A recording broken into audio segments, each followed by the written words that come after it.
Hey guys, number 3, find the coordinates of point C. So the coordinates of point C are obviously going to be an x and a y.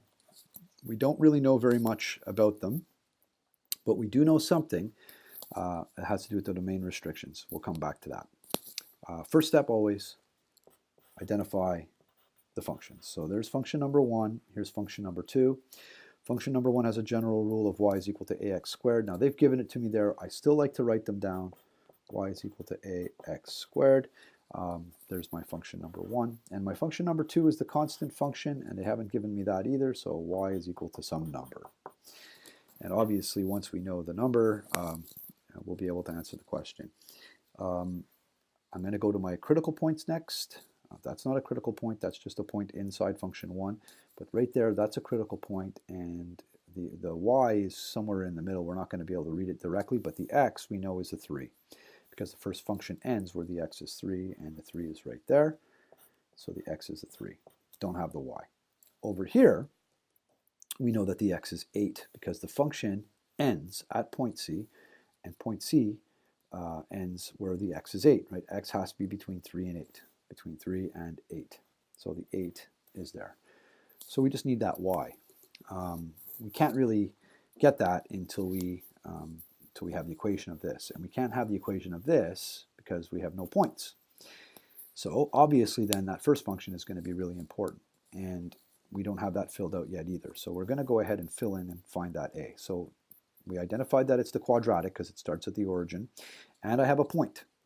I have an x and a y, which is going to allow me to calculate the a. So the y, 1.5, is equal to a times 2 squared. 2 squared is 4, so 1.5 is equal to 4a. I like to put the number in front of the letter, it doesn't really matter. I'm then going to divide by 4. So excuse my reach. 1.5 divided by 4, 0.375. Keep the whole decimal. It's going to make your answer more accurate. It's only 3 spaces. So the y is equal to, the a is equal to 0.375. That's the a up here. We can write that rule in. Y is equal to 0.375x squared.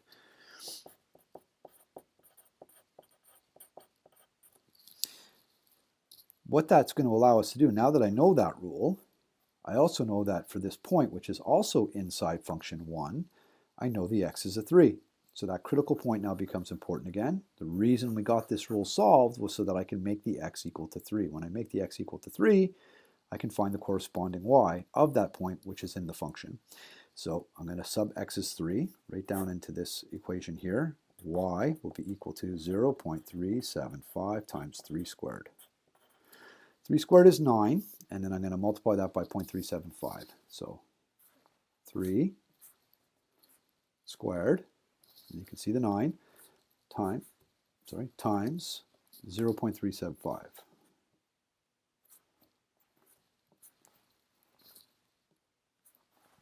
Is 1.265, I believe. Let me just double check that one more time. Just going to get that one more time.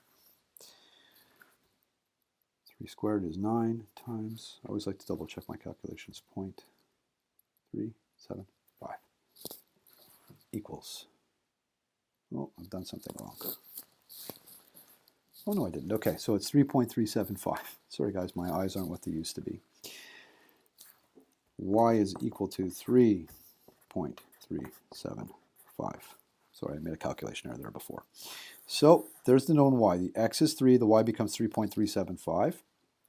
So when the x is 3, the y is 3.375. 3.375. Right there. And if it's that there, it's got to be that over there too. 3.375, because that line is straight across where the y is 3.375. Y is equal to 3.375. So point C is 8 for the x and 3.375 for the y. Sorry about that weird thing with the calculator. And we'll see you for number 4.